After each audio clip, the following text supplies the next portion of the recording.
Introduction. What is force? What happens when a force is applied to an object?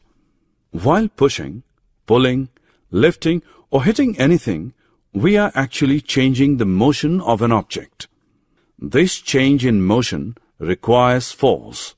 So we can say that a push or a pull on an object resulting in its motion is called a force.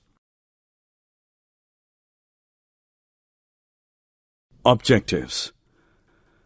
At the end of this lesson, you'll be able to define force, list the properties of force, understand the effects of force, distinguish contact and non-contact forces, list types of contact and non-contact forces, list properties of pressure exerted by solids, liquids and gases, list the effects of pressure on human activities, define atmospheric pressure.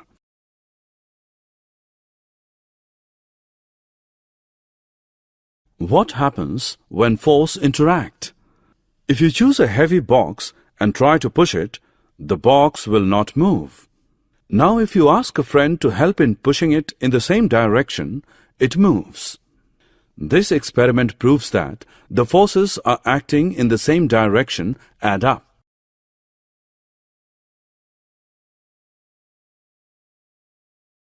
Effects of force. Consider a thin rubber balloon and blow air into it, the shape changes. Then tie its open end with a thread. Now press the air-filled balloon, you will see again the shape changes. This is due to effect of force. When you play football, the football is kept in the center of the field. When you kick it, it moves towards the given direction. Similarly, in the kitchen, your mother makes balls from dough and rolls them into chapatis. In this case, she is applying force to make them flat. Effects of force. One can change the direction of the object by applying suitable force on it. For example, in cricket, the speed of the ball hit by a batsman reduces to 0 when the fielder catches it. Also, if you kick a moving football, the speed of the football increases. Kinds of force. There are two major types of forces: contact forces and non-contact forces. Examples of contact forces are muscular force, force of friction, etc. Similarly, example of non-contact forces are magnetic force, gravitational force, etc.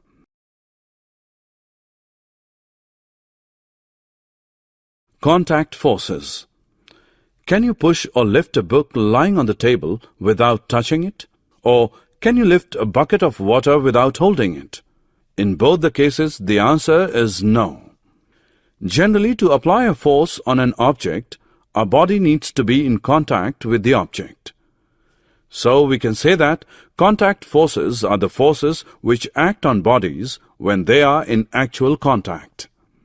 Basically, these are of two types: muscular force and force of friction. Muscular force. When we push an object such as a box or lift a bucket of water, then the force is caused by the action of muscles in our body. This force is known as muscular force. Note that muscular force is always applied either directly through touch or indirectly with the help of a stick or piece of rope. For examples, cutting the vegetable or fruits with the help of knife, hammering of nail with the help of hammer, pulling a cart by horse.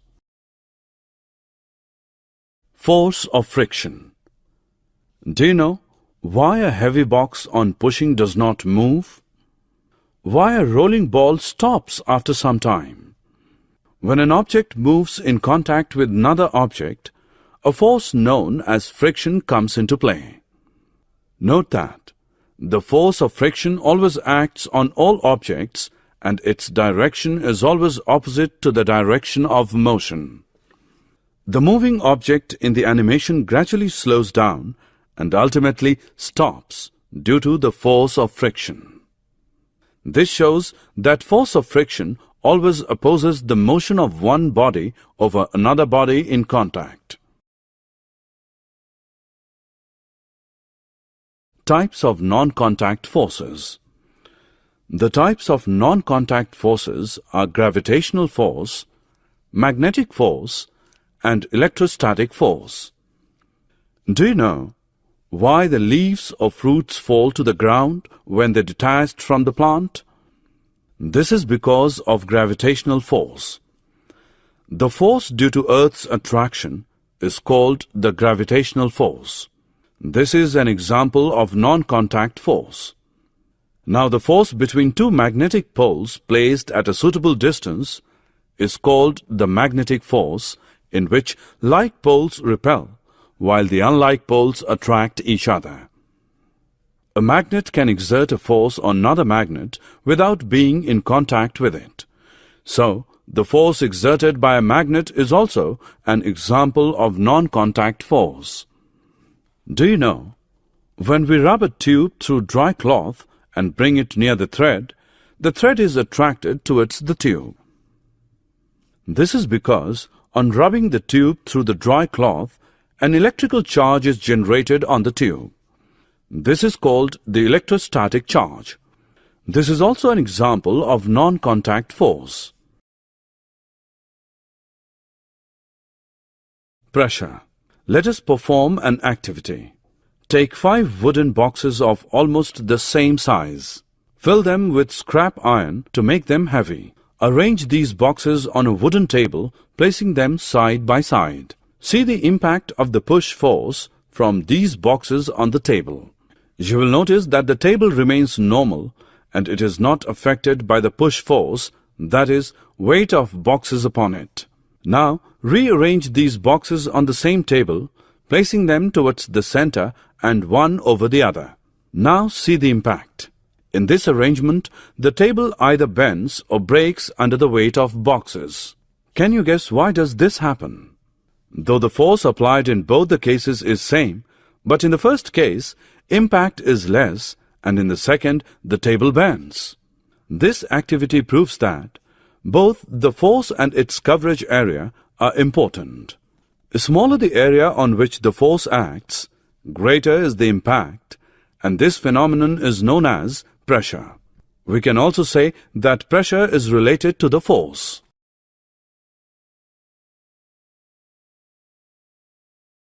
Daily life example of pressure.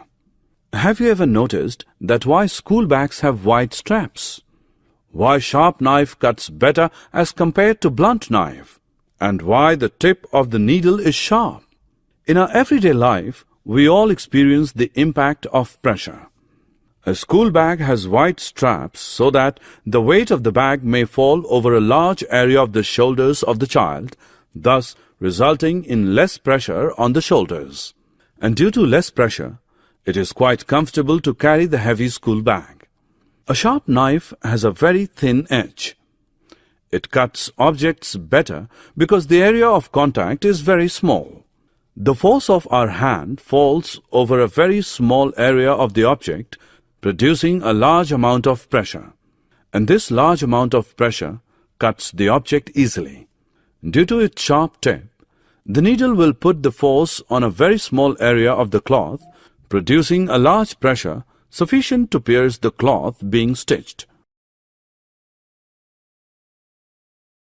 Do liquid and gases also exert pressure like solids? Do you know what happens when you blow air into a balloon? It exerts pressure in all directions. That's why the balloon increases in size and shows equal enlargement in all directions. The same is also true for the liquid. It also exerts equal pressure in all directions.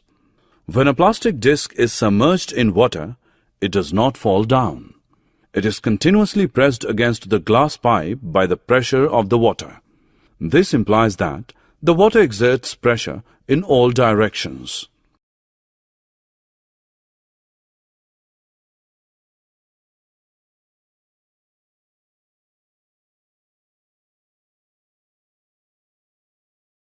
Air and our atmosphere.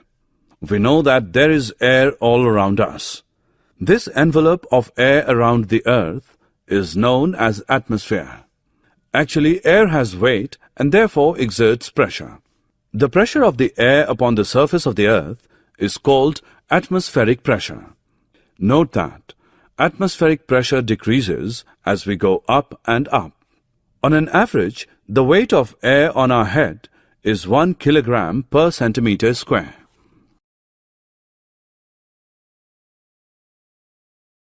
Daily life experience of atmospheric pressure. In our day-to-day activities, we experience various instances of atmospheric pressure. Some common examples are sipping cold drink through a straw, dipping the nozzle of the syringe in the liquid, or filling of ink in fountain pens. Do you know what happens when you sip the cold drink? The air pressure inside the straw is reduced, and the air pressure on the surface of the drink pushes the drink up into the straw to reach our mouth. In case of a syringe, the doctor dips its nozzle into the liquid and pulls the piston, thereby lowering the air pressure inside the syringe. Another example of ink-filled fountain pens that have rubber tubing, the rubber tube is pressed to push out the air from it, thus reducing air pressure inside the tube.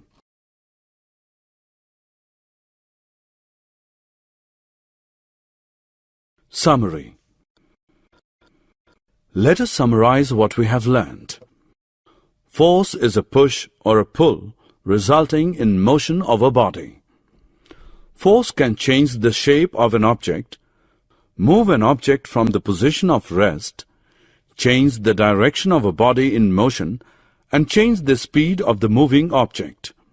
There are two kinds of force: contact force and non-contact force. Muscular force and force of friction are the examples of contact forces. Gravitational force, electrostatic force, and magnetic force are the examples of non-contact forces. Force per unit area is known as pressure.